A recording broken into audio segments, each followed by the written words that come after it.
1892 से ये आंदोलन चल रहा है। अनागारिक धम्म पाल ने शुरू किया और कई चरणों में आंदोलन हुआ और अब ये अंतिम आंदोलन, अंतिम पूरा प्रयास होगा कि हम माँ बोधि महाविहार को मुक्त करवाएं। लेकिन इस बार हमारे पास जो सबसे सकारात्मक पक्ष है वो ये है कि पूरे देश के बौद्ध यहाँ आए हैं।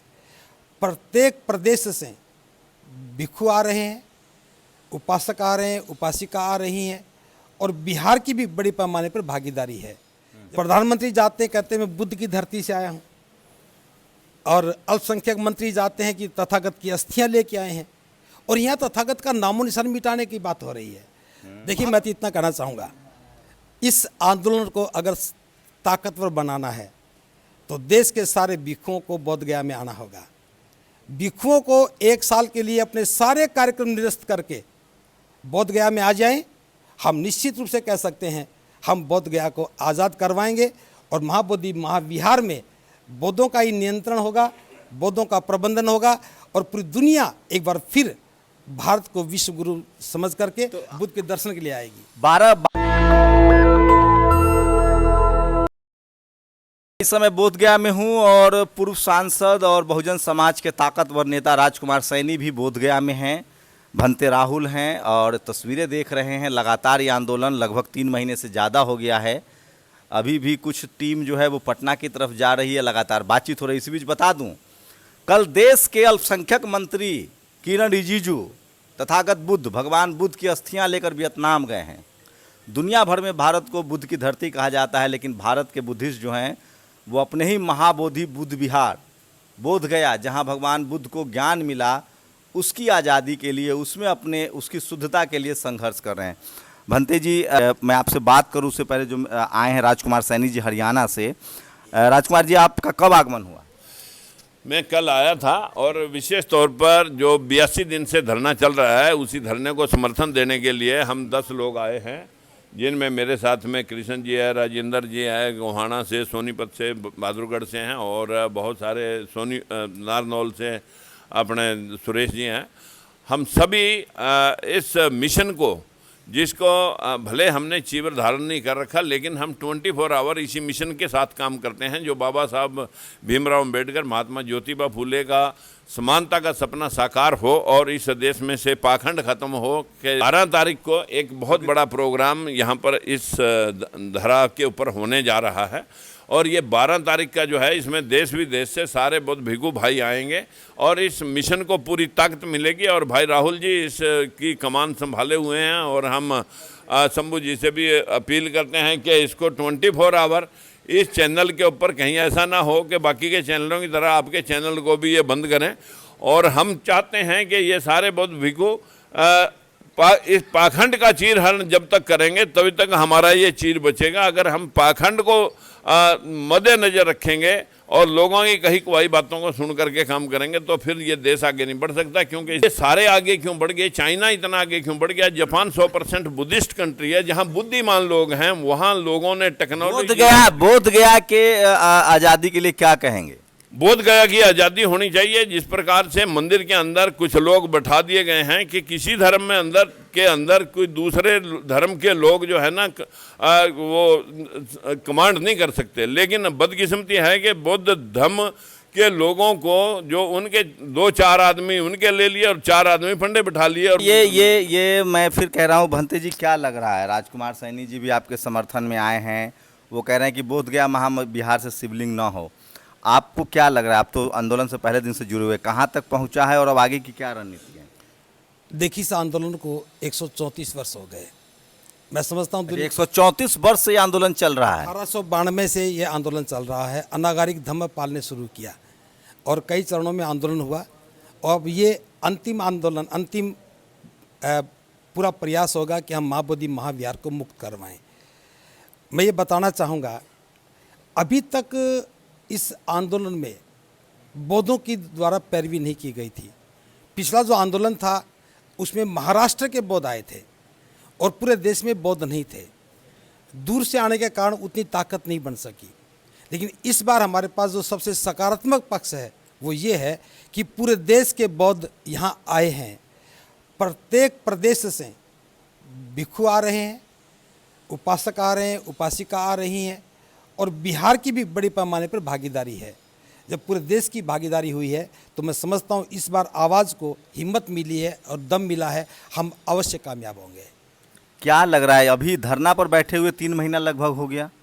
देखिए, लड़ाई 134 साल से चल रही है और 3 महीने को बहुत बड़ा समय नहीं है। हम धैर्य के साथ और मजबूती के साथ लड़ेंगे और इस बार सरकार को मानना पड़ेगा। और हम बता रहे हैं, अभी तक कभी तथागत की अस्थियां लेकर जाते हैं और अभी गए हैं किरण रिजिजू जो खुद बुद्धिस्ट हैं, जो अल्पसंख्यक सम मंत्रालय हैं। अभी सब एक तरफा था। प्रधानमंत्री जाते कहते हैं मैं बुद्ध की धरती से आया हूँ, और अल्पसंख्यक मंत्री जाते हैं कि तथागत की अस्थियां लेके आए हैं, और यहाँ तथागत का नामो निशान मिटाने की बात हो रही है।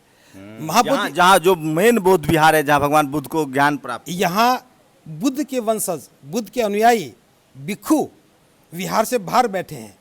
तो ये पूरी दुनिया को पता चलना चाहिए। और मैं समझता हूँ आप जैसे पत्रकार जब आए हैं, आप जैसे लोग इस सवाल को उठाने लगे हैं, तो निश्चित रूप से अब ये विषय भारत का नहीं है, ये अंतर्राष्ट्रीय विषय है।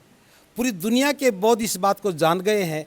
अभी तक वो सिर्फ यहाँ महाबोधि महाविहार को देखने के लिए आते थे। अब पता लगा जो दिख रहा है वो तो एक ढांचा है, लेकिन जो किया जा रहा है वो एक व्यवस्था है। उस व्यवस्था में बौद्धों का कोई योगदान नहीं है। और मैं ये भी बताना चाहूँगा, कहने को 4 बौद्ध हैं प्रतिनिधि, लेकिन वो सरकार के प्रतिनिधि हैं, वो बौद्धों के प्रतिनिधि नहीं हैं। और ये गलतफहमी हम निकाल चुके हैं कि जो भिक्षु के रूप में वहाँ बैठे हैं, भले चीवर पहनकर भिक्षु कहलाते हैं, लेकिन वो सरकार के भिक्षु। सारे हिसाब किताब का अधिकार किनके पास है? देखिए, चेयरमैन कौन है? डीएम है। जब चेयरमैन डीएम है तो सारे अधिकार तो सरकार के पास हैं। तो क्या मंदिरों में भी और मस्जिदों में भी, गुरुद्वारों में भी इसी तरह की व्यवस्था होती है, सरकार कंट्रोल करती है? देखिए, बौद्धों का शासन इस देश में खत्म हुए कई 100 वर्ष हो गए। जैसे बालाजी है या तिरुपति है, उस सबका व्यवस्था तो बौद्धों का शासन नहीं था तो दूसरे लोगों ने अपने कब्जे में लिया।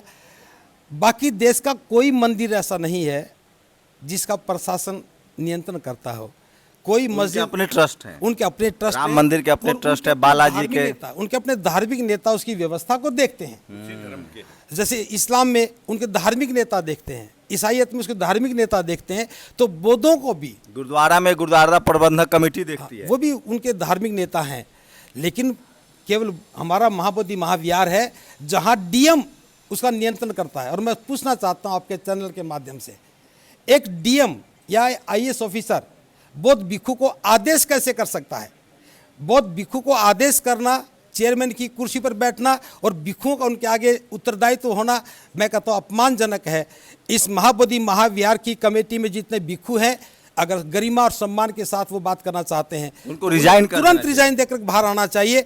हम कहते हैं लड़ाई 10 साल लड़ेंगे, 20 साल लड़ेंगे, लेकिन डीएम के नेतृत्व में भिक्षु बैठ जाए, भिक्षु आंसरेबल हो, ये अपमान की बात है। ये भी है कि जो हिंदू धर्मावलंबी है, खासकर जो ब्राह्मण धर्मावलंबी हैं, वो क्योंकि हिंदू के नाम पर भी तो अति पिछड़े दलित है नहीं, जो सवर्ण धर्मावलंबी, मैं कहता ब्राह्मण धर्मावलंबी है, उनका समिति में होना अनर्थ है, धर्म के लिए भी, संविधान के लिए भी और समाज के लिए भी। हम उन्हें कहते हैं कि अपने मंदिर में जाके जो कुछ करना सो करो, उनकी स्वतंत्रता है, अपने मंदिर में, अपने पूजा स्थल में कुछ भी करो। ये बौद्धों का विहार है। बौद्धों के विहार में केवल बौद्ध भिक्षु ही धार्मिक क्रियाक्रमों को करेगा। दूसरी बात ये, अगर सरकार कानून बना के अधिकार देती है तो हम सरकार के भी विरोध में बात करेंगे और कानून के विरोध में भी बात करेंगे। तो पूरे देश से समर्थन मिल रहा है और किस तरह की कठिनाइयों का सामना कर रहे हैं, ताकि जो भी वीडियो को देखे, जो बौद्ध के अनुयायी हैं, धर्म के अनुयायी हैं, जो इस देश के मूल निवासी हैं, वो आपकी मदद करें? देखिए, मैं तो इतना कहना चाहूँगा, इस आंदोलन को अगर ताकतवर बनाना है तो देश के सारे भिक्षुओं को बोध गया में आना होगा। भिक्षुओं को 1 साल के लिए अपने सारे कार्यक्रम निरस्त करके बोध गया में आ जाएं। हम निश्चित रूप से कह सकते हैं हम बोध गया को आज़ाद करवाएंगे और महाबोधि महाविहार में बौद्धों का ही नियंत्रण होगा, बौद्धों का प्रबंधन होगा और पूरी दुनिया एक बार फिर भारत को विश्व गुरु समझ करके बुद्ध के दर्शन के लिए आएगी। 12 जो मई जो बुद्ध पूर्णिमा है, उसके लेकर कुछ बृहद तैयारी है आंदोलन को लेकर? देखिए, हमारी तो हर रोज़ एक जैसी तैयारी है। पहले जितने लोग आते रहे हैं, इस बार उससे कई गुना ज़्यादा लोग आएंगे। क्योंकि इस बार उनकी भावनाओं के साथ ये आंदोलन जुड़ा है। वो यहाँ आकर के ना केवल बुद्ध पूर्णिमा के दिन महाबोधि महाविहार में दर्शन करेंगे, बल्कि इस आंदोलन की ताकत बन करके इस आवाज़ को ताकत देंगे। इसलिए इस बार की बुद्ध पूर्णिमा बहुत महत्वपूर्ण है। तो देखिए, राष्ट्रीय नेता हैं राजकुमार सैनी, वो भी बोधगया पहुंचे हैं। आपको तस्वीरें भी दिखा रहा हूं और बात भी हमने उनसे की है और वो समर्थन करने आए हैं। तो इस तरह से जो धम्म के अनुयायी हैं, जो इस देश के मूल निवासी है, शोषित वंचित समाज के जो बड़े नेता हैं, वो भी आ रहे हैं। राजकुमार सैनी जी, क्या अपील करेंगे देशवासियों से? मैं सभी अपने देशवासियों से अपील करना चाहूँगा कि देखना कि हमारे देश का जो मुख्य जो मूल रूप जिसकी हम पूजा करते थे, वैसे भूमि कैसे गगन वैसे वायु ऐसे अग्नि और नैसे नीर, भगवान पाली प्राकृत भाषा जो गौतम बुद्ध और अशोक सम्राट जी की धर्मलिपि जिसमें लेखों पे शिला लेखों पे लिखा हुआ है, उन लेखों के मुताबिक हम सबको ये सीख लेना चाहिए कि इस आंदोलन को समर्थन दे करके और यहाँ पहुँच करके 12 तारीख और उससे पहले भी लंबा चले आंदोलन या छोटा चले, लेकिन आप सभी ने ये बुद्ध धारा जो पाखंडियों ने इस पर कब्जा कर रखा है उनको धराशायी करना, इसे आज़ाद कराना। तो देखिए, राजकुमार सैनी आए हैं और देश भर से समर्थन मिल रहा है, दुनिया भर से समर्थन मिल रहा है। देश के अल्पसंख्यक मंत्री किरण रिजिजू भगवान बुद्ध का अस्थियां लेकर वियतनाम गए हैं। दुनिया भर में भारत की पहचान बुद्ध से है, तथागत बुद्ध से है, लेकिन सोचिए भारत में ही धम्म के अनुयायी जो हैं वो धरने पर बैठने के लिए मजबूर हैं। और 134 साल से आंदोलन चल रहा है कि जो गया बौद्ध विहार है उसका जो देख रेख है, उसका जो कमेटी है, मैनेजमेंट है, वो बुद्धिस्टों के हवाले किया जाए। तो सोचिए ये स्थिति है। 1956 में बाबा साहब ने भी धम्म की दीक्षा ली थी। इसका मतलब ये नहीं जानबूझकर कहा गया कि ये दलितों के का धम्म है। सच्चाई है, ये सम्राट अशोक का धम्म है, कनिष्क का धम्म है। बुद्ध में भारत की पहचान है। इस देश के जो मूल निवासी थे, जो खत्रिय थे, जो शाक्य थे, जो कोली थे, जो नंद वंश थे, वो सब के सब धम्म के अनुयायी थे। इसी बोधगया में नंद वंश की बेटी ने तथागत बुद्ध को खीर खिलाया था। ये सब जानते हैं, पूरा इतिहास है कि भारत बुद्धमय भारत था तो तक्षशिला, नालंदा, विक्रमशिला था।